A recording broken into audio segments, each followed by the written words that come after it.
محترم بزرگوں اور دوستوں، میری مقدس پاکیزہ مائیں اور بہنیں، اس وقت آپ حضرات کے سامنے کوئی بہت طویل گفتگو،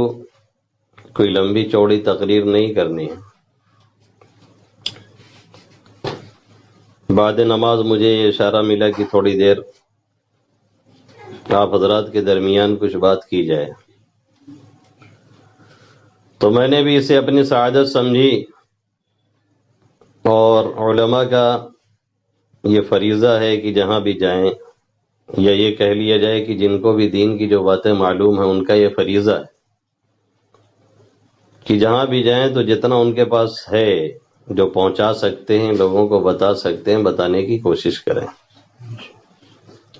صحیح طور پہ، صحیح نہج پہ، موقع کی تلاش کر کے۔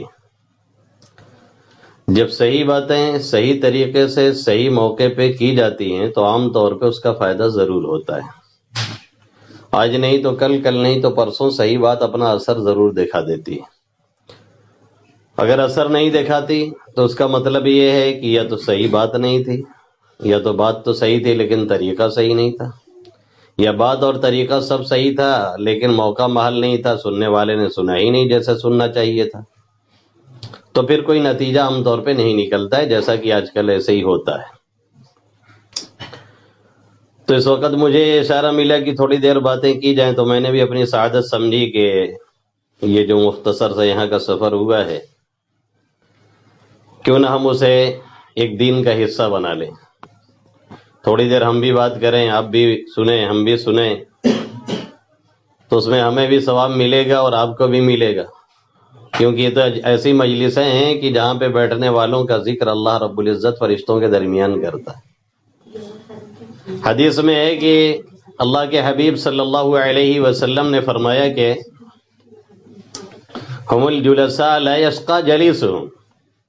دین کے نسبت پہ جو لوگ بیٹھتے ہیں، صرف کوئی اور مقصد نہیں، جیسے ہمارا آپ کا اس وقت یہی مقصد ہے بس کہ دین کی باتیں کچھ کہی جائیں گی، کچھ سنیں گے، تو آقا مدنی صلی اللہ علیہ وسلم نے فرمایا کہ ایسے ہم نشیں ہیں یا ایسے ساتھ میں بیٹھنے والے ہیں کہ ان کا ساتھ میں جو بیٹھتا ہے ان میں سے کوئی بھی بدبخت نہیں ہوتا، سب کو نوازا جاتا ہے۔ بلکہ حدیث میں ہے کہ آپ صلی اللہ علیہ وسلم نے یہاں تک فرمایا کہ فرشتے یہ عرض کرتے ہیں یا اللہ سے عرض کریں گے کہ یہ فلاں شخص تو سننے کی نیت سے تو آیا نہیں تھا، وہ تو جا رہا تھا، دیکھا کہ کچھ باتیں ہو رہی ہیں تو بھی سائیکل روک کر کے کھڑا ہو گیا، بائک لے کے وہ بھی کھڑا ہو گیا، کیا ہو رہا ہے، کیا اس کہا جا رہا ہے، ہم بھی سن لیں تھوڑا سا، تو اس نیت سے وہاں پہ آیا نہیں تھا۔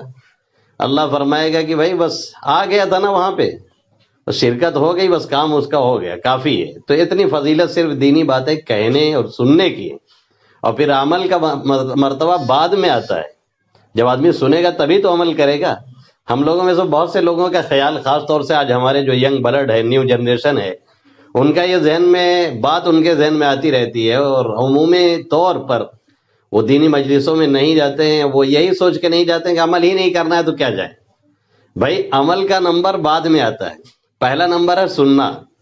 جب آپ صحیح باتیں صحیح نیت سے سنیں گے تو آج نہیں کل انشاءاللہ وہ آپ کے دل کو جھجوڑے گی، اور آہستہ آہستہ آپ عمل کی طرف آئیں گے، اور جب سنیں گے ہی نہیں تو پھر عمل کی طرف کیسے آئیں گے؟ دوسری بات یہ کہ عمل نہ بھی کریں تو کم سے کم صحیح غلط کا علم تو انسان کو ہو جائے گا، اور یہی چیز انسان کی رہنمائی کے لیے کافی ہوتی ہے کہ ہم جو کر رہے ہیں وہ صحیح ہے یا غلط ہے۔ جب ہم غلط کو غلط نہیں سمجھیں گے، صحیح سمجھیں گے، تو کہاں سے اس سے واپس ہوں گے؟ اس غلطی سے ہم بیک کیسے ہوں گے؟ اسی وقت ہو سکتے ہیں جب ہم غلط کو غلط سمجھیں، آج نہیں کل تب ہم اسے چھوڑیں گے، یار ہمارا دل کہے گا کہ یہ چیز غلط ہے، لیکن جب ہم یہ سمجھتے ہی نہیں کہ یہ چیز غلط ہے، ہم اتنا غفلت میں چلے گئے ہیں کہ غلط کو ہم صحیح سمجھ رہے ہیں اور صحیح کو غلط سمجھ رہے ہیں، تو نتیجہ یہ نکلے گا کہ ہم اپنی غلطی سے کبھی نہیں نکلیں گے، ہم اپنی غلطی سے کبھی نکل ہی نہیں سکتے۔ جیسے دادی مرحومہ کہا کرتی تھی ہماری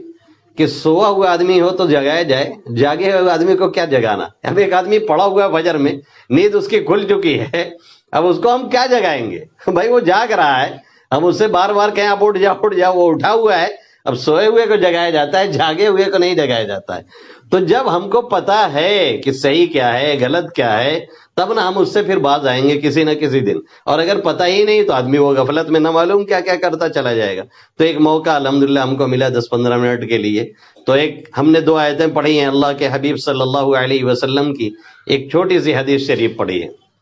ان آیتوں کے اندر اور اس حدیث کے اندر ہمارے جو گارجین ہیں، ہمارے جو پیرنٹس ہیں، ہمارے جو ذمہ دار ہیں، ہمارے جو آبا و اجداد بڑے بوڑھے ہیں، ان کو خاص طور سے اللہ نے مخاطب فرمایا ہے۔ خطاب کر کے اللہ نے فرمایا ہے یا ایھا الذین آمنوا قوا انفسکم واہلیکم نارا، اے ایمان والو اپنے آپ کو اور اپنے آل اولاد کو، اپنے متعلقین کو جو تمہارے ماتحتی میں ہیں، جن کے اوپر تمہارا کنٹرول چلتا ہے، جو تمہارے بس میں ہے، وہ جتنا کر سکتے ہو، جن لوگوں پہ تمہارا آرڈر چل سکتا ہے، ان کو اپنے آگ سے بچاؤ۔ قوا انفسکم واہلیکم نارا، اپنے آپ کو بھی بچانا ہے اور اپنی آل اولاد کو بھی بچانا ہے۔ اس آیت نے ہمیں اور آپ کو یہ پیغام دیا کہ ہمارا فریضہ صرف اتنا نہیں ہے کہ ہم خود نماز پڑھ لیں، ہمارا فریضہ صرف اتنا نہیں ہے کہ ہم خود روزے رکھ لیں، ہمارا فریضہ صرف اتنا نہیں ہے کہ ہم خود تلاوت کر لیں، ہمارا فریضہ صرف اتنا نہیں ہے کہ ہم خود آقا مدنی صلی اللہ علیہ وسلم پہ درود بھیج دیں۔ اتنا ہی سے ہمارا فریضہ پورا نہیں ہو جاتا ہے۔ جیسے ہماری یہ ذمہ داری ہے کہ ہم خود نماز پڑھیں، ہماری یہ ذمہ داری ہے کہ ہم رمضان المبارک آ رہا ہے تو اس کے روزے رکھیں،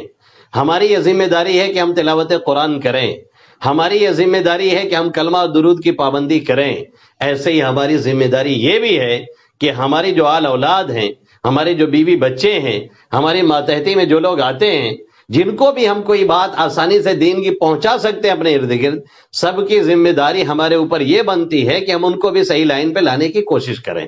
قوا انفسکم واہلیکم نارا، اپنے آپ کو بھی بچاؤ جہنم کی آگ سے، اور اپنے متعلقین آل اولاد، اہلیہ، بیوی، جو بھی آپ کے ماتحتی میں آتے ہیں، سب کو بچانا یہ ہمارے فرائض میں سے ہے۔ اور اللہ فرما رہا ہے کہ آگ ایسی تیسی نہیں ہے جو دنیا میں آپ لوگ جلاتے ہیں، یہ آگ نہیں ہے جو ہم گھاس پھوس سے روشن کرتے ہیں،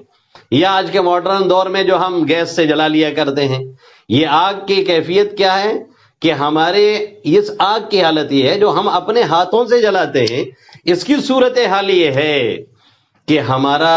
اگر جو برتن اس پہ رکھا ہوتا ہے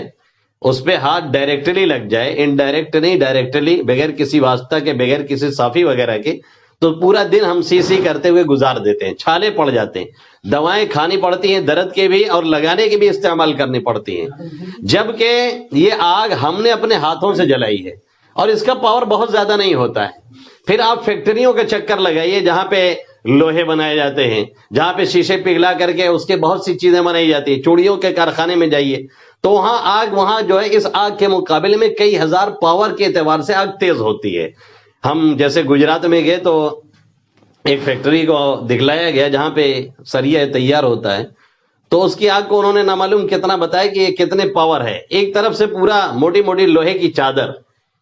کئی انچ موٹی، 4 انچ 5 انچ پورا لوہا، وہ جو جہاز خراب ہوتے ہیں، پانی والی شپ خراب ہوتی ہے اس کا وہ خرید کے آتا ہے، ایک طرف سے اس میں وہ داخل کرتے ہیں اور دوسری طرف سے وہ سمجھیے کہ پورا آگ کا گولا نہیں، آگ کا پانی بن کر کے وہ نکلتا ہے۔ یہ اس آگ کی کیفیت ہے، اتنی تیز ہے۔ ہم نے کہا اس کی تیزی کا اور کچھ اندازہ آپ بتا سکتے ہیں؟ انہوں نے کہا کہ اب آپ کو کیا بتائیں، اس کی تیزی کا اندازہ بس یہ سمجھ لیں کہ یہ جو یہاں کھڑے ہو کے کام کر رہے ہیں ان کے پیچھے فین چلتا رہتا، اس آگ کے قریب کھڑا ہونا ہم لوگ کے بس کی بات نہیں ہے، بلکہ جو سریا تیار ہو کر کے لاسٹ میں اینڈنگ میں جہاں وہ رکھی جاتی ہے وہاں بھی 5 منٹ کھڑا ہونا مشکل ہوتا ہے، اتنی تیز آنچ وہاں سے نکل رہی ہوتی ہے۔ تو ہم نے کہا اس کی تیزی کیا ہوگی؟ کہیں تیزی تو آپ دیکھ ہی رہے ہیں، جو لوگ وہاں کھڑے ہیں ہر گھنٹے میں ان کو نیبو پانی اور شکر گھول گھول کے دیا جاتا ہے اور پیچھے ان کے فین چل رہا ہے، اور ادھر سے ایک طرف سے جیسے یہاں آپ یہ سمجھ لیں کہ اوک پیری جاتی ہے، رس نکالا جاتا ہے نا اس میں ڈال کر کے، یوں ہی اس چادر کو ڈالتے ہیں اور اس میں سریا بنتی ہے، تو وہ بڑے بڑے 10 پنے لے کر کے اور یہاں تک کا بوٹ پہن کر کے کھڑے رہتے ہیں کہ ہمیں کچھ ہونے نہ پائے۔ تو انہوں نے کہا ایک مرتبہ وہ ادھر سے ادھر جو پھینکتے ہیں پکڑ کے 10 پنے سے، وہ مس کر گیا مان لی کیسے، اور مس کر کے سیدھا وہ اس کے ران پہ چلا گیا، اس نے فوراً جھٹک دیا، لیکن ودن 2 سیکنڈ یعنی 2 سیکنڈ 3 سیکنڈ جو بھی لگا اس کے ران پہ جانے اور ہٹنے میں، اس لوہے کو جو آگ کی شکل میں پورا بن جاتا ہے، 2 سیکنڈ 3 سیکنڈ لگا ہوگا، پوری ران اس کی کٹ کے نکل گئی۔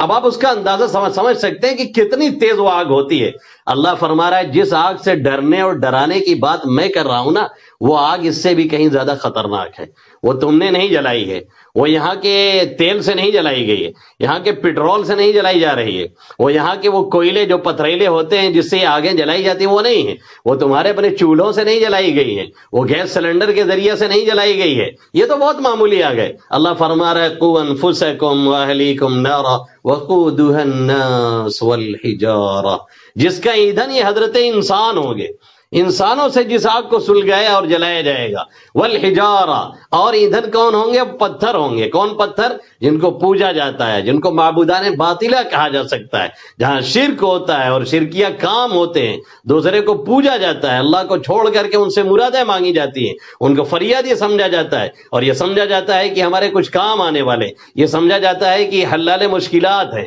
یہ سمجھا جاتا ہے کہ دافع بلیات ہیں، یہ سمجھا جاتا ہے کہ ہمارا کچھ کر سکتے ہیں. اللہ نے قرآن مقدس میں 22ویں پارے میں بڑے واضح لفظوں میں فرمایا والذین تدعون من دون ما یملکون من قطمیر، کہ رب کو چھوڑ کر کے جسے بھی تم پکارتے ہو، جسے بھی تم سمجھتے ہو کہ یہ کچھ کر سکتا ہے نا، اللہ فرما رہے میرے علاوہ جتنے ہیں ما یملکون من قطمیر، کھجور کی گٹھلی کے اوپر جو باریک سا ہلکا سا چھلکا ہوتا ہے، گٹھلی دیکھا ہے چھوڑاتے ہوئے اس میں ہلکا سا چھلکا نکلتا ہے ریشا، اللہ نے فرمایا اتنی بھی کوئی حیثیت نہیں رکھتا ہے،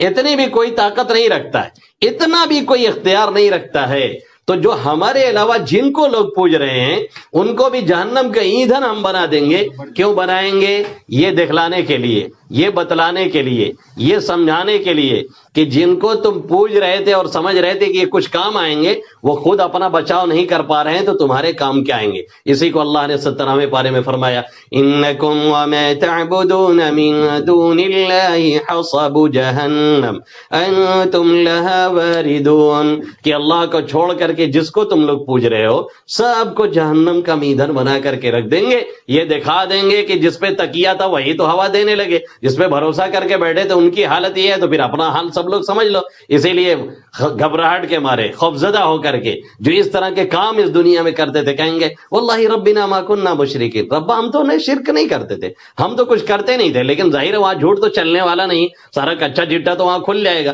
اس لیے اب کہنے کا کوئی نتیجہ نہیں. تو اللہ فرما رہا ہے یہ آگ انسانوں کی جلائی نہیں، یہ آگ بانس سے نہیں جلائی گئی ہے، یہ آگ گھاس پھوس سے نہیں جلائی گئی ہے، یہ آگ دنیاوی چیزوں سے نہیں جلائی گئی ہے، اس آگ کو پیٹرول سے نہیں دہکایا گیا ہے، اس آگ کو ایندھن حضرت انسان کو بنایا گیا ہے، ایک آگ کا ایندھن ان کے معبودان باطلہ کو بنایا گیا. اس سے آپ کو ڈرایا جا رہا ہے،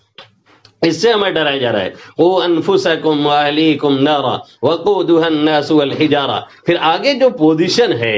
علیہا ملائکۃ غلاظ شداد لا یعصون اللہ ما امرهم ویفعلون ما یؤمرون. اللہ فرما رہا ہے کہ اس پہ جو ہم نے داروغہ مقرر کیا ہے، جو نگراں مقرر کیا ہے فرشتوں کو،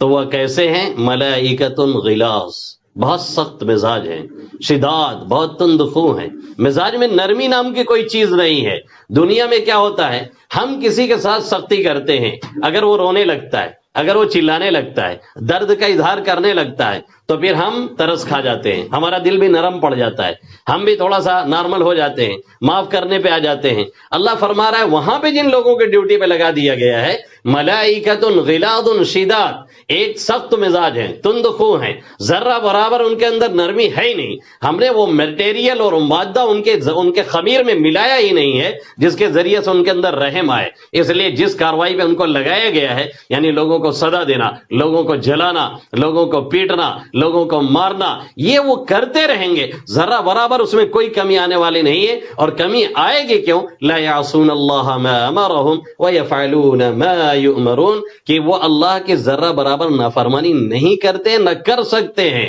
بلکہ جو حکم انہیں ملا ہے وہ اسے کرتے رہتے ہیں. یہ آیت صاف کر رہی ہے ہمیں بھی، آپ کو بھی، تمام ذمہ داروں کو بھی، کہ جیسے اپنی فکر کرنا ضروری ہے اور اس دنیاوی آگ سے جیسے بچاتے ہیں اس سے کہیں زیادہ اخروی آگ سے بچانا ضروری ہے. ابھی انڈیا ہی میں گجرات سائیڈ کی یا کہاں کی تصویر وائرل ہوئی تھی، ایک ہوٹل میں بڑی جگہ پہ آگ لگ گئی ہے. اب وہ آگ بہت تیزی سے جل رہی تھی، صورت حال یہ بنے کہ بہت سے لوگ اس آگ میں پھنس گئے. نتیجہ یہ نکلا کہ ایک کمرے میں ایک ماں اور ایک بیٹا پھنس گئے. تو ماں خود آگ میں جل رہی ہے اور کھڑکی سے باہر اپنے بچے کو ایک ہاتھ سے لٹکائے ہوئے، بچے کو بچانے کے لیے، بچے کو بچانے کے لیے ماں نے باہر اس کو لٹکایا ہوا ہے۔ تصویر بہت وائرل ہوئی کہ ماں خود آگ میں جلنا برداشت کر رہی ہے، لیکن بچے کو بچانے کے لیے اس کو باہر کی ہوئی کہ کسی طرح سے وہ بچ جائے، یا تو چھوڑ دیں تو نیچے کچھ لوگ شاید اسے کیچ کر لیں۔ جیسے اس دنیا میں وہ اپنے کو جھلسا کر کے اس بچے کو بچا رہی دنیاوی آگ سے، اس سے کہیں زیادہ ضروری ہمیں اور آپ کو اخروی آگ سے اپنے کو بچانا ہے اور اپنی آل اولاد کو بچانا ہے۔ لیکن المیہ یہ ہے، مشکل یہ ہے، اور سب سے بڑا المیہ یہ ہے کہ جو گھریلو تربیت ہوتی تھی اور جو گھر میں ہمیں اور آپ کو حکم دیا گیا تھا کہ ماں کی گود سے لے کر کے باپ کی گود میں آنے تک جو ہمیں دینی ایک مزاج دینا تھا، ایک ماحول دینا تھا، ایک ایسی سوسائٹی ان کو فراہم کرنا تھا جس میں وہ اللہ کو سنیں، جس میں وہ پتہ چلے انہیں کہ اللہ کون ہے، جس میں انہیں یہ معلوم ہو کہ محمد عربی صلی اللہ علیہ وسلم کون ہے، جس میں انہیں بتایا جائے کہ ہمارا خالق کون، ہمارا مالک کون، ہمارا رازق کون، رب ہے کیا اور کرتا کیا ہے اور کر کیا سکتا ہے، اور محمد عربی صلی اللہ علیہ وسلم اس دنیا میں کہاں تشریف لائے تھے، آقا کی پیدائش کہاں ہوئی، آقا کی بعثت کہاں ہوئی، آقا نے مکہ میں کتنے سال گزارے، آقا نے مدینہ میں کتنے سال گزارے، آقا کہاں آرام فرما ہے، آقا کا مشن کیا تھا، آقا نے کون سی لابی اور کون سی جماعت تیار کی آگے کام کرنے والوں کے لیے، ان کو کیا کہتے ہیں۔ آج حالت یہ ہے کہ 25 سال کا نوجوان، 30 سال کا نوجوان کلمہ اور درود تک سے واقف نہیں ہے، اس کو پتہ ہی نہیں کہ محمد عربی صلی اللہ علیہ وسلم کون ہے، اس کو معلوم ہی نہیں کہ آقا مدنی صلی اللہ علیہ وسلم کہاں تشریف لائے تھے۔ سب کو تو چھوڑ دیجیے، خود ہمارے خاندان میں ایک دور کے رشتہ دار آئی تھی، ہماری چھوٹی بچی نے ان سے پوچھ لیا کہ ہمارے نبی محترم کا نام کیا ہے، اس نے اردو میں کہا بڑے اینڈ کر کے کہ میں کیا جانوں کہ ہمارے نبی کا نام کیا ہے، نعوذ باللہ من ذالک۔ یہ ان خاندانوں کا حال ہو چکا ہے جو دیندار کہلاتے ہیں، اچھے گھرانے کے کہلاتے ہیں، ان کو یہی نہیں پتا کہ محمد عربی صلی اللہ علیہ وسلم کون ہے اور وہ کہاں آئے تھے، ان کے آقا کے بعثت کا مقصد کیا ہے۔ یہ مسلم گھرانوں کا حال ہے، اور بچی 15 سال سے اوپر کی ہے، بالغ ہو گئی ہے، اس کا ذمہ دار کون ہے، اس کا ذمہ دار کون ہے، اس کا جواب دہ کون ہوگا، اس کی ذمہ داری کون اٹھائے گا، کل قیامت میں اللہ کو جواب کیا دیا جائے گا اور کیا کہا جائے گا اس سے کہ ہم اپنی دنیا میں مست تھے، ہم کیریکٹر بنا رہے تھے، ہم فیوچر بنا رہے تھے۔ جس کو ہم اور آپ کہتے ہیں کہ ہم فیوچر بنا رہے ہیں، حقیقت میں یہ ہے کہ ہم فیوچر برباد کر رہے ہیں، کیونکہ ہم نے فیوچر کو صرف دنیا سمجھا ہے، حالانکہ ہمیشہ ہمارا فیوچر قبرستان سے شروع ہوتا ہے، ہمیشہ ہمارا فیوچر قبرستان کے بعد دوسری زندگی سے شروع ہوتا ہے۔ اسی لیے ایک شاعر نے کہا، موت کو سمجھائے غافل نے اختتام زندگی۔ غفلت میں پڑا ہوا انسان موت کو کیا سمجھتا ہے کہ بھئی زندگی ختم، مر گئے فرصت۔ بولتے بھی ہم لوگ بھی اب بول دیتے ہیں، مسلمانوں کا حال یہ ہو چکا ہے، بہت سے لوگ کہہ بھی دیتے ہیں کہ مر نہیں جاتے کہ فرصت ہو جاتی۔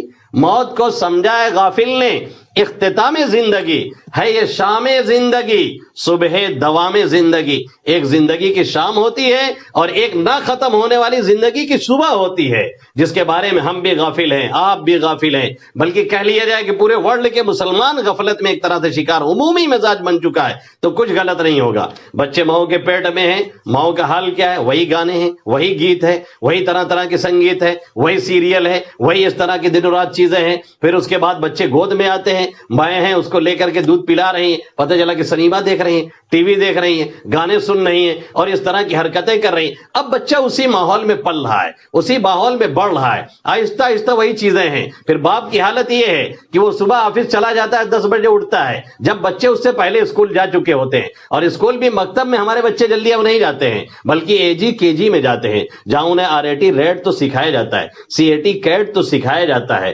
انہیں پیرنٹس تو بتایا جاتا ہے، لیکن انہیں یہ نہیں بتایا جاتا کہ اللہ کون ہے، انہیں یہ نہیں بتایا جاتا کہ رزاق کون ہے، انہیں یہ نہیں بتایا جاتا کہ ماں کیا ہے، انہیں یہ نہیں بتایا جاتا کہ ان کے حقوق کیا ہیں، انہیں یہ نہیں بتایا جاتا کہ محمد عربی صلی اللہ علیہ وسلم کون ہے۔ یہ کچھ وہ جانتے نہیں ہیں، اور جب وہ چھوٹا سا ہوتا ہے اور اپنی تتلاتی ہوئی زبان سے اس طرح کے جملے RAT کیٹ اور CAT ریڈ بولتا ہے، تو بڑے فخر سے ہم لوگ بولتے ہیں کہ ہمارا لڑکا کچھ سیکھ رہا ہے۔ یقیناً سیکھنا چاہیے، لیکن پہلے کچھ اور سکھانا ہے، اس سے ہم غافل ہیں۔ یقیناً یہ سب سیکھنے کی چیزیں ہیں، اور دنیاوی نظام کو چلانے کے لیے آج کے دور میں اس پہ قبضہ ہمارا ضروری ہے، اس میں دو رائے نہیں ہے، لیکن اس سے پہلے ہماری ضرورت یہ ہے کہ ہم اس کو مسلمان بنائیں، اس سے پہلے ضرورت یہ ہے کہ اسے کلمہ سکھائیں، اس سے پہلے ضرورت یہ ہے کہ اسے درود سکھائیں، اس سے پہلے ضرورت یہ ہے کہ اسے اللہ کو بتائیں، اس سے پہلے ضرورت ہے کہ محمد عربی صلی اللہ علیہ وسلم کا تعارف کرائیں، اس سے پہلے ضرورت ہے کہ آقا مدنی صلی اللہ علیہ وسلم جنہوں نے 23 سال کے مختصر زندگی میں پوری دنیا کے نظام گلشن کو بدل ڈالا، آخر کیسے بدلا اور کیا کیا آقا مدنی صلی اللہ علیہ وسلم نے، اور کس چیز کو مٹانے کے لیے دنیا سے آقا تشریف لائے تھے اور کس چیز کو بڑھاوا دینے کے لیے تشریف لائے تھے، ان چیزوں کو اس کے دل و دماغ میں بھر دیا جائے۔ جب تک یہ نہ کیا جائے تب تک اسے کہیں بھیجا نہ جائے، لیکن جب وہ بولنے کے قابل ہوتا ہے تو گھر کا ماحول تو ناچ گانے کا ہے، محفلیں ہماری اس طرح کی لگتی ہیں، تو دلائی زبان سے وہ گالی دیتا ہے تو بھی ہم کو اچھا لگتا ہے، ہم اسے سمجھانے کی کوشش نہیں کرتے، ہم کہتے ہیں ابھی بچہ بڑا چھوٹا سا ہے، ہم کہتے ہیں ابھی تو کھیل رہا ہے، ہم کہتے ہیں ابھی تو نہ سمجھ ہے۔ بچے ہی کے دلوں پہ جو کچھ لکھا جائے گا کل کو بڑے ہو کر کے وہی ان کو یاد رہے گا۔ یاد رکھیں کہ بچوں کی دلوں پہ جو کچھ کندہ کیا جاتا ہے بڑے ہونے تک بھی نہیں، مرنے تک وہ نہیں مٹتا ہے۔ بچوں کی دلوں کی تختیاں یوں ہی ہے، بس سمجھ لیجئے جیسے پتھر، اس پہ کھرچ کر کے جب لکھ دیا جاتا ہے تو لاکھ اس پہ گرد پڑ جائے، لیکن جب بھی پانی پڑے گا تو نیچے لکھا ہوا کیا ہے وہ سامنے چلا آئے گا۔ ایسے ہی بچوں کی دلوں کی تختیاں ہوتی ہیں، جب ہم اس پہ کلمہ کندہ کر دیں گے، جب ہم اس پہ درود لکھوا دیں گے، جب بچپن میں ان کے دل و دماغ میں یہ رس گھول دیں گے، کیا ہمیں نہیں معلوم، آپ کو نہیں معلوم ہے، ہم 20 سال 25 سال 40 سال کے ہو رہے ہیں، آپ 50 55 کے ہو رہے ہیں، کوئی 25 30 کا ہو رہا ہے، کیا ہم کو یاد نہیں ہے کہ بچپن میں ہمارے ساتھ کیا ہوا تھا؟ کیا ہم کو یاد نہیں کہ بچپن میں کس استاد نے کیسے مارا تھا؟ کیا ہم کو یاد نہیں کہ پرائمری میں ہماری پٹائی ہوئی تھی کہ نہیں ہوئی تھی، اور کون استاد کتنے پیار سے پڑھاتے تھے، اور ان کی رس گھولتے ہوئے زبان اور آواز آج بھی ہمارے کانوں میں گونج رہی کہ نہیں گونج رہی ہے؟ تو معلوم یہ ہوا کہ بچپن میں جو حادثہ گزرتا ہے وہ 55 تک نہیں مرنے تک ساتھ رہتا ہے، اس لیے بچپن ہی میں اس چیز کی توجہ کی ضرورت ہے۔ لیکن ماؤں کا حال تو یہ ہے اور بہنوں کا حال تو یہ ہے، اور رہے باپ صاحب تو عام طور پہ یہ رات گئے دکان سے لوٹتے ہیں، رات گئے پھر یہ آفس سے لوٹتے ہیں جب بچے عموماً سو چکے ہوتے ہیں، اور صبح جب بچے اسکول سویرے جا چکے ہوتے ہیں تب یہ 9-10 بجے اٹھ کر کے آفس ٹائم پھر جاتے۔ بچوں سے کوئی ملاقات نہیں، کوئی لوڈ نہیں، کوئی پیار نہیں، کوئی کنیکٹیویٹی نہیں، کوئی تعلق نہیں۔ نتیجہ یہ نکلا ہے کہ بچے دھیرے دھیرے دور ہونا شروع ہو جاتے ہیں اور وہ ایک الگ سی دنیا میں زندگی گزارنے کا مزاج بنانے لگتے ہیں۔ پھر وہ بچے آہستہ آہستہ بڑے ہوتے ہیں، اب جب وہ 12-14 کے قریب ہوتے ہیں تو پھر اب وہ دیکھتے ہیں کہ ہمارا کوئی سایہ ہے کہ نہیں ہے، کوئی ایسا ہے جو ہم کو آئیڈیل نظر آ رہا ہو جسے ہم فالو کریں، جسے ہم آئیڈیل کے طور پہ دیکھیں، سمجھ میں آئے کہ یار یہ بنایا جا سکتا ہے ہمارا آئیڈیل، اس کو دیکھ کر کے ہم زندگی طے کر سکتے ہیں، اپنی لائف ہم بھی سنوار سکتے ہیں، سجا سکتے ہیں۔ اب وہ دیکھتا ہے نہ ہمارے ابا میں یہ صلاحیت ہے، نہ ہمارے والد میں یہ صلاحیت ہے، نہ بھائیوں کے اندر یہ بات نظر آ رہی ہے، نہ گھر میں کوئی اس طرح کا آئیڈیل ہے، تو اب باہر کی دنیا میں پروارنا شروع کرتا ہے۔ پھر اس کے بعد جو گجیڑی ہوتے ہیں، جو نشیڑی ہوتے ہیں، جو معاشرے میں خطرناک قسم کے کیپچر کرنے والے اس طرح کے لوگ ہوتے ہیں، وہ ہماری آل اولاد کو کیپچر کرتے ہیں، پھر لے جا کر کے اسے نشیڑی بناتے ہیں، پھر اسے گجیڑی بناتے ہیں، اور پھر اس کے بعد زندگی بھر ہم کوستے ہیں، جبکہ کوسنے کا مقام ہمارا نہیں ہے، اپنے آپ کو کوسنے کی ضرورت ہے، کیونکہ ہم نے غفلت برتی ہے، ہم نے نادانی کی ہے، ہم نے توجہ نہیں ڈالی ہے۔ شروع سے اگر ہم اس کے ساتھ معاملہ کرتے اچھا اور اس کی دیکھ ریکھ کرتے اور اللہ سے مناتے رہتے تو یقیناً یہ نہ دیکھنا پڑتا۔ نتیجہ یہ نکل رہا ہے کہ دنیا بھی ہماری خراب ہے اور آخرت بھی ہماری برباد ہونے کو ہے، اور آخرت بھی ہماری تباہ ہونے کو ہے۔ دنیا میں حالت یہ ہے کہ معاشرہ ہمارا ٹوٹ پھوٹ کا شکار ہے،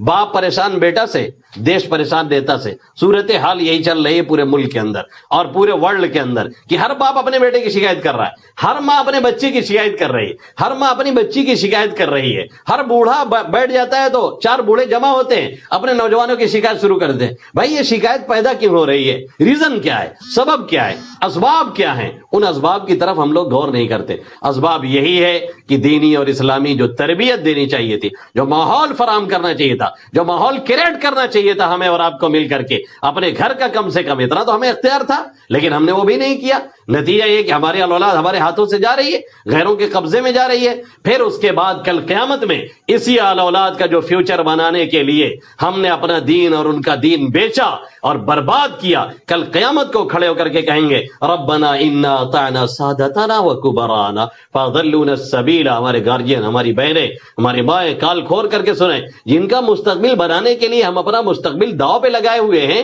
وہی اعلی اولاد چہتی کل قیامت میں کھڑے ہو کر کے رب سے کیا کہہ دے گی معلوم ہے؟ انا اطعنا سادتنا و کبرانا. اے ربا، ہم نے اپنے بڑوں کا کہنا مانا تھا، ہم نے ان کا خیال کیا تھا، انہوں نے ہم کو جس راستے پہ شروع سے ڈالا ہم اسی راستے پہ دوڑتے چلے گئے، ہمیں کچھ پتا نہیں تھا. انہوں نے صحیح نہج پہ ڈالا تو ہم صحیح نہج پہ رہے، انہوں نے غلط نہج پہ غلط طریقے پہ ڈالا تو ہم غلط طریقے پہ چل بسے. انا اطعنا سادتنا و کبرانا فضلونا السبیل. نتیجہ یہ نکلا کہ ہمیں انہوں نے گمراہ کیا تھا. ربنا آتهم ضعفین من العذاب ولعنهم لعنا کبیرا. اے ربا انہیں دوہرا عذاب دے، ایک عذاب مت دے انہیں ڈبل عذاب دے. ایک عذاب خود ان کی غلطی کا اور ایک عذاب ہمیں غلط رخ پہ ڈالنے کا. وہی اولاد کہے گی، وہی بیٹا کہے گا، وہی ناتی کہے گا، وہی پوتا کہے گا، وہی پوتی کہے گی، وہی نتنی کہے گی، وہی گھر کے تمام لوگ کہیں گے کہ یہی ہے میرا ذمہ دار جس نے ایک غلط رخ پہ ہم کو ڈال دیا تھا،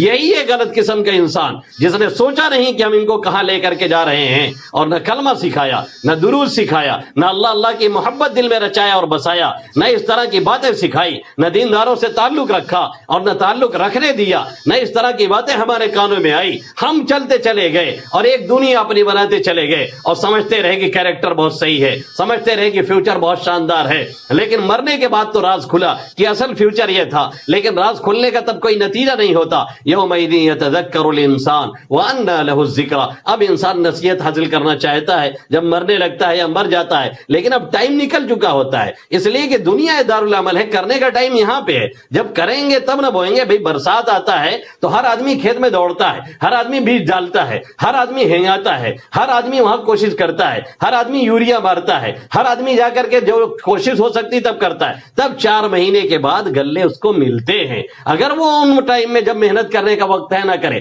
آرام سے سو رہے کہ بھئی بہت اچھی ہوا چل رہی ہے، بہت شاندار موسم ہے، بڑا سہانا موسم ہے، بہت اچھی بارش ہو رہی ہے، تو جب سب لوگ غلہ کاٹ کے لائیں گے تو آپ کو ایک دانہ بھی نہیں ملے گا. آپ ادھر ادھر بھیک مانگتے ٹہلیں گے، بھئی ہم کو کچھ دے دیجیے، کچھ دے دیجیے. کیوں؟ اس لیے کہ ٹائم پہ ہم نے کام نہیں کیا، ٹائم پہ ہم نے کھیتی نہیں کی، اس لیے ٹائم جب کٹنے کا ہوگا تو ہم کو کچھ نہیں ملے گا. یہی صورتحال کل قیامت میں ایسے لوگوں کی بنے گی، لیکن وہاں مانگنے سے ملنے والا بھی نہیں ہے. سب کو اپنی پڑی ہے، سب اپنی نیکیوں کے چکر میں پڑے ہیں، وہاں تو باپ بیٹے کو دینے والا نہیں. اللہ کیا فرماتا ہے؟ وَاخْشَوْا رَبَّكُمْ اتقوا ربکم واخشوا یوما لا یجزی والد عن ولده ولا مولود هو جاز عن والده شیئا ان وعد اللہ حق فلا تغرنکم الحیاة الدنیا ولا یغرنکم باللہ الغرور. اللہ فرما رہا ہے اپنے رب سے ڈرو، اپنے رب سے ڈرو، اور اس دن کے آنے سے بھی ڈرو جس دن کوئی باپ کسی بیٹے کا کوئی مطالبہ نہیں پورا کر سکتا ہے، کوئی بیٹا اپنے باپ کا مطالبہ نہیں پورا کر سکتا ہے. اس لیے نہ تمہیں دنیاوی زندگی دھوکے میں ڈالے اور نہ شیطان تمہیں دھوکے میں ڈالے. سنبھل کر کے چلتے رہیے. اپنی نماز، اپنا روزہ، اپنا ذکر، اپنی تلاوت، اپنا درود، اپنا کلمہ، اپنی شناخت، اپنی پہچان، یہ تمام چیزیں خود برقرار رکھیے اور اپنی اولاد کو اس نہج پہ ڈالتے رہیے. اس کے بعد ان کو سمجھاتے رہیے کہ جو کچھ حلال روزی کما رہے ہو محنت سے کماؤ، اس کو اپنا کھاؤ اور کھلاؤ، اپنی اولاد کو کھلاؤ، اپنے بیوی بچوں کو کھلاؤ، بندوں کے حقوق اس کے ذریعے سے ادا کرو، یہ سمجھ کر کے کہ یہ بھی اللہ کا ایک حکم ہے. تو اس کے ذریعے سے تمہاری دنیا بھی اچھی رہے گی اور آخرت بھی تمہاری سنورتی چلی جائے گی. یہ طریقہ ہے ہمیں اور آپ کو اس دنیا میں سکون سے زندگی گزارنے کا اور اپنی آخرت کو بھی سنوارنے اور بنانے کا کہ ہمارے گارجین اور پیرنٹ متوجہ ہوں. اور بہت سے آج بھی ہمارے بوڑھے اور بڑے بیٹھ کر کے صرف کوسنے کا کام کرتے ہیں. اگر ہم نے غفلت اور نادانی کی ہے تو اب بھی وقت نہیں نکلا ہے. اب بھی ہم پیار سے، اب بھی ہم دلار سے، اب بھی ہم لاڈ سے اپنے بچوں کو بار بار نصیحت کرتے رہیں اور بار بار سمجھاتے رہیں اور بار بار کہتے رہیں کہ بیٹا دیکھو ہم نے کچھ نہیں کیا، ہماری یہ غلطی تھی، لیکن اب تم کم سے کم اپنے آپ کو برباد مت کرو، کسی غیر کے ہاتھ میں جا کر کے اپنا دین اور دنیا مت برباد کرو، تھوڑا سنبھل کر کے رہو. جب بار بار اسے کہیں گے، پیار اور دلار سے سمجھائیں گے. ہماری غفلت تو یہاں تک پہنچی ہے کہ ایک تو کہتے نہیں ہیں، اور اگر کبھی جوش میں آئے تو اٹھ کر کے کئی ہاتھوں سے جڑ دیا، نتیجہ اس کا اور الٹا نکل جاتا ہے۔ پیار اور محبت سے موقع نکال نکال کے بار بار کہنا ہے، ایک بار نہیں بار بار اسی دلار اور پیار سے کہنا اور سمجھانا ہے۔ اور جیسے دنیاوی آگ سے ہم، اگر ہمارا بچہ آگ میں جھلسنے جا رہا ہو، گرنے جا رہا ہو، تو کیسے اسے کھینچ کر کے ہم لائیں گے؟ ایسے کھینچنے کی کوشش کرنی ہے، اور اس کے بعد جتنی کوشش اپنی ہے کرنے کے بعد پھر اپنے رب سے بار بار کہنا چاہیے کہ اللہ میرا اتنا کام تھا میں نے کر دیا، دلوں کو پھیرنا تیرا کام ہے، صحیح راہوں پہ لانا تیرا کام ہے۔ ہمیں تو دعا کرنی، جوڑ کے لانا بھی نہیں، بنانا بھی نہیں، اللہ نے تو قرآن میں سب کچھ سکھا بھی دیا، احادیث میں آپ صلی اللہ علیہ وسلم نے بتا بھی دیا کہ کیسے کرنا ہے۔ قرآن کی دعا اللہ نے صاف لفظوں میں کہہ دی کہ اپنے آل اولاد کے لیے ان کا دین بھی صحیح رہے، دنیا بھی صحیح رہے، آنکھوں کی ٹھنڈک رہے، سکون سے گھر چلتا رہے، اس کے لیے اللہ نے دعا دے دی، ربنا هب لنا من ازواجنا وذرياتنا قرة اعين واجعلنا للمتقين اماما۔ اے میرے ربا تو ہماری آل اولاد کو، ہماری بیوی بچوں کو آنکھوں کی ٹھنڈک بنا، عربی میں نہ آئے تو آدمی اردو ہی میں مانگ لے، اور ہمیں متقیوں کا، پرہیزگاروں کا امام بنا دیجیے۔ یعنی ہم سرگنا رہیں، ہم متقی ہیں، پرہیزگار ہیں، تو گھر والوں پہ بھی اثر پڑے گا، سب نیک اور دیندار رہیں گے، نتیجہ یہ نکلے گا کہ ہمارے دین بھی صحیح رہے گا، اور جب دین صحیح رہے گا تبھی دنیا ہماری سکون سے گزرے گی، اور اگر دین نہیں ہے تو کبھی بھی دنیا سے فائدہ نہیں اٹھایا جا سکتا ہے، کبھی بھی سکون کی زندگی نہیں گزر سکتی ہے، ہماری کوئی نہ کوئی النگ گڑبڑ رہے گی، کوئی نہ کوئی مسئلہ ہر دم کھڑا رہے گا۔ جب تک دینداری نہیں ہے تب تک دنیا سے کبھی صحیح معنوں میں فائدہ نہیں اٹھایا جا سکتا ہے۔ اس لیے اگر اب تک غفلت برتی ہے تو اس غفلت سے ہم اور آپ نکلے اور کوشش کریں، اور دعا مانگنے کے لیے نہ ہمیں غسل کی ضرورت ہے، نہ ہمیں وضو کی ضرورت ہے، نہ ہمیں مسجد جانے کی ضرورت ہے، نہ ہمیں اٹھ کر کے بیٹھنے کی ضرورت ہے۔ اگر اٹھنا نہیں ہے، اٹھنے کی سکت نہیں رہ گئی ہے، یا طبیعت نہیں کہہ رہی ہے، تو لیٹے لیٹے ہم دعا کر سکتے ہیں۔ علامہ عبد الوہاب شعرانی رحمۃ اللہ علیہ نے لکھا ہے قرآن کی ایک آیت کی تفسیر کے تحت کہ اس دنیا میں آل اولاد کو سنوارنے کے لیے جتنے ذرائع ہیں، جتنے طریقے ہیں، ان میں سب سے مؤثر طریقہ جس کے ذریعے سے بڑی آسانی سے اپنی آل اولاد کو سنوارا اور سدھارا جا سکتا ہے، وہ ہے دعا، وہ ہے اللہ سے کہنا، وہ ہے اللہ سے فریاد کرنا، بار بار کہنا کہ ربا جو میرا کام تھا اتنا میں نے کیا، جتنا میرے بس میں تھا، اور جو زبان کہہ سکتی تھی، جو ہاتھ کر سکتا تھا اتنا کر دیا۔ اب یہ تیرا کام ہے کہ تو ہی ان کو سنوار دے اور بنا دے، تو ہی ان کا دین بھی بنا، تو ہی ان کی دنیا بھی بنا۔ یہ سب سے مؤثر ہتھیار اور سب سے مؤثر ذریعہ ہے۔ اس لیے ہمارے گارجین اور پیرنٹ سے طے کریں انشاءاللہ تعالی آج تک ہم نے جو غفلت کی ہے اس پر اللہ سے معافی مانگیں گے، اور اپنی آل اولاد کو سنوارنے اور بنانے کی کوشش کریں گے۔ اور اپنے جو نوجوان چند ساتھی بیٹھے ہیں ان سے کہوں گا کہ اگر والدین نے کچھ کوتاہی اور غفلت کی ہے تو بہرحال پھر بھی وہ آپ کے والد ہیں، پھر بھی وہ آپ کی والدہ ہیں، آپ ان کا لحاظ کریں، آپ ان کا خیال کریں، آپ احترام سے پیش آئیں۔ حتیٰ کہ اگر والدین کافر ہوں تو بھی قرآن کہتا ہے کہ وصاحبہما فی الدنیا معروفا، کہ دنیا میں تمہیں ان کے ساتھ اچھا معاملہ کرنا ہے، احترام سے پیش آنا ہے۔ ظلم کریں تو بھی آپ کو انہیں آنکھ نہیں دکھانا ہے، تو بھی آپ کو ان کے ساتھ ہمیشہ ادب سے پیش آنا ہے۔ وہی تو آپ کے وجود کا ذریعہ ہیں،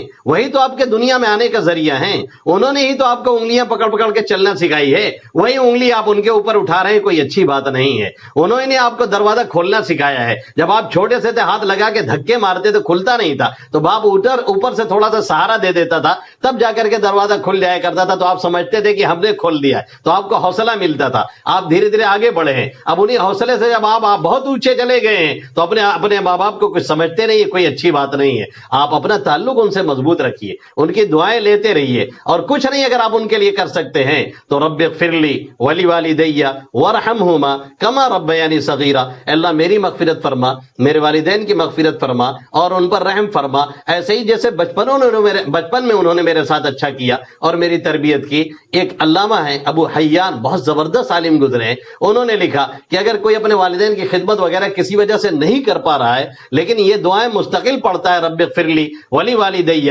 وارحمہما کما ربیانی صغیرا، تو وہ بھی اپنے والد کے ساتھ، والدہ کے ساتھ وہ اچھا کرنے والا انسان ہے، وہ بھی ان کا شکریہ ادا کرنے والا انسان ہے جس کا حکم قرآن میں دیا گیا ہے۔ تو یہ پڑھتے رہیں، اور یہ سمجھ لیں ہمارے نوجوان کہ جب تک نوجوان نہیں سدھریں گے اور جب تک نوجوان صحیح راہوں پہ نہیں آئیں گے تب تک معاشرہ بننے اور سنورنے والا نہیں ہے۔ کسی بھی قوم کے کھیون ہار، کسی بھی قوم کی ڈوبتی ہوئی نیا کو پار لگانے والے، کسی بھی قوم کا بیڑا غرق کرنے سے بچانے والے اور کسی بھی قوم کی ریڑھ کی ہڈی اس قوم کے نوجوان ہوا کرتے ہیں۔ مشکل یہ ہے کہ ہمارے اس قوم کے نوجوان بہت غلط ڈگر پہ چل رہے ہیں۔ پوری دنیا کے نوجوان تو بیدار ہیں پوری طرح سے، ہندوستان میں چاہے RSS ہو، چاہے بجرنگ دل ہو، وشو ہندو پریشد ہو، کوئی اور تنظیم ہو، اس میں سب سے زیادہ ایکٹیو یہی نوجوان ہیں جو ہمارے اور آپ کے چکر میں دن رات رہتے ہیں۔ لیکن ہمارا نوجوان وہ اسی PUBG میں ہے، اسی فری فائر میں ہے، اسی سیریل میں ہے، رات بھر اسی نہ معلوم کتنے سیریل دیکھ دیکھ کر کے 3-4 بجے تک یہ فیس بک پہ اور واٹس ایپ پہ اور اس پہ گزارتا ہے،